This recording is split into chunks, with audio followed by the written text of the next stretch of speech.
जैसे हो गए। इस माटी के प्रेम ने मुझे विदेही कर दिया। गंगा यमुना और जमुना के प्रेम ने मुझे ऐसा प्रेम विदेही कर देता है।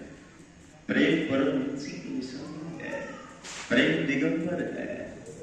देखो प्रेम में, और जिसको सच्चा प्रेम होता है उसको कहते हैं ना, भूख प्यास सब खत्म हो जाती है। देखो ऐसी हवा पानी पे चल रहा है। हाँ, ये प्रेम है उसका, राधा रानी का ये प्रेम है, उसका यमुना महारानी का ये प्रेम है, ये प्रेम है। तो आज महाबतपुर में क्या आया? प्रेम। कौन आया है? प्रेम आया है, निष्काम प्रेम। और जब तुम्हारे अंदर निष्काम भाव प्रकट हो जाए प्रेम, तो वही परमात्मा से ईश्वर से मिला देता है, वही गुरु गोविंद का साक्षात्कार करा देता है। न जाने महाबतपुर में क्या ऐसी बात है कि देखो बिन बुलाए भी चले आते हैं। कल भी आए थे गुरु बिन बुलाए, आज भी बिन बुलाए भी आ गए।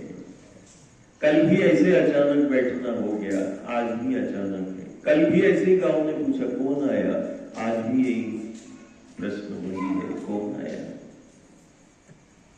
इतिहास साक्षी है।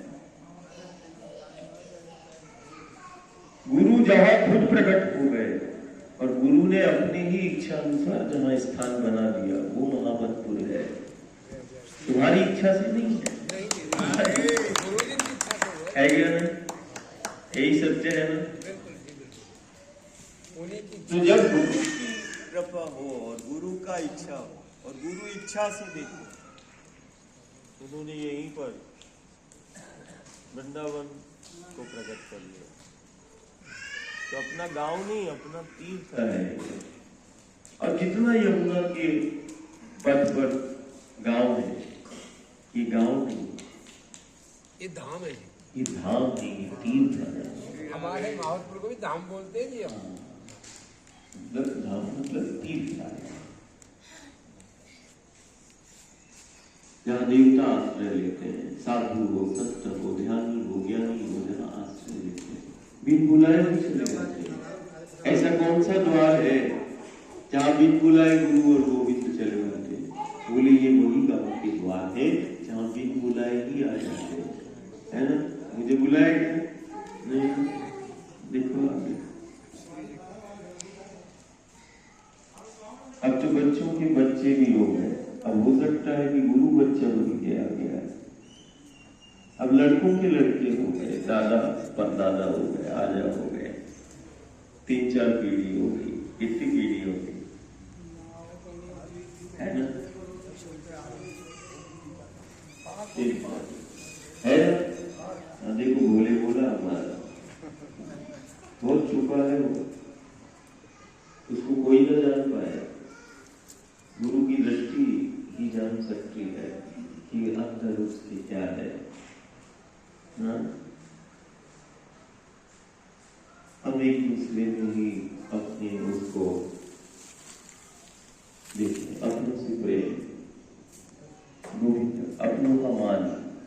गुरु कहता मेरा मान हो जाएगा, तुम अपनों का मान कर लो, अपनी माटी का मान कर लो, गुरु गोविंद का मान हो जाएगा। जमुना जी का मान कर लिया, गुरु गोविंद का मान। ये वही पथ है जो गुरु गोविंद जिस पथ का पथिक बना हर युग सदी में। कोई ऐसी सदी नहीं, कोई ऐसा युग नहीं, कि वही पथ है जिस पथ पर गुरु और गोविंद चला। ये वही पथ है जो इस पथ का पथिक बन जाए। और जो जो बना है उसके जीवन को दिशा तो मिली ही है। जो चला है उसके जीवन को दिशा मिली, और जो चला है ऐसा हो नहीं सकता कि उसको नारायण न मिला हो। नारायण भी मिला, जीवन तो मिला ही है, लेकिन भगवान परमात्मा भी मिला जो यमुना के पथ का पथिक बन जाए। ये वही पथ है जो परमात्मा से मिला देता है। ये वही पथ है, ये वही पथ है जो हमें जीवन देता है। और ये वही पथ है जो जीना भी सिखाता है। तो देखो यमुना महारानी के इस पथ को कि जीवन तो दे ही रही है, साथ में जीना भी सिखा रही है, और साथ में हमारे गांव को आत्मनिर्भर भी बना रही है। जीवन भी दिया, जीना भी सिखाया और आत्मनिर्भर भी बनाया, और साथ में गुरु गोविंद से भी मिलाया। अब बताओ दुनिया में ऐसा कौन सा पथ है जो जीवन भी दे, जीना भी सिखाए, आत्मनिर्भर भी बनाए और परमात्मा और भगवान से ही मिलाए? यही है वो यमुना के, गंगा के, गोदावरी, कावेरी, नर्मदा के पथ।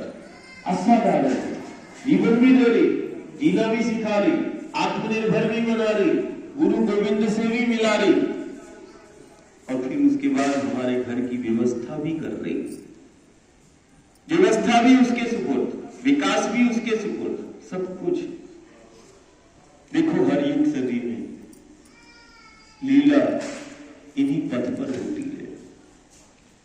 ये गुरु गोविंद की लीला का पथ है, जहां लीला करते करते उसने जीना सिखा दिया, जहां खेलते खेलते चलना सिखा दिया। ये वही पथ है। कभी हम